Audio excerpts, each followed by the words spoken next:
السلام علیکم دوستوں، میں آج آپ کو ایسی دعا بتانے جا رہا ہوں جس کو پڑھنے سے انشاءاللہ آپ کے تمام مسائل حل ہو جائیں گے اور قرآن کے ساتھ آپ کی جو کنیکشن ہے وہ اور مضبوط ہوگا۔ یہ دعا پڑھا کیجئے، اس سے بہت فائدہ ہوگا انشاءاللہ۔ اور چینل کو سبسکرائب نہیں کرا تو کر لیجئے، مزید ایسی ویڈیوز میں اپنے چینل پہ اپلوڈ کرتا رہتا ہوں تاکہ آپ کو فائدہ ہو، اور شیئر کر دیجئے تاکہ دوسروں کو بھی اس سے فائدہ حاصل ہو۔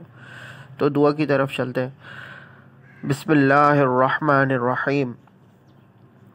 اللہم اجعل قرآن، ترجمہ، اے اللہ قرآن کو بنا دے ربیع قلبی، میرے دل کی بہار، سبحان اللہ، ونور صدری، اور میرے سینے کا نور، سبحان اللہ، وجلاء حزنی، اور میرے غم کو دور کرنے والا، سبحان اللہ، وذہب ہمی، اور میری فکر کو لے جانے والا۔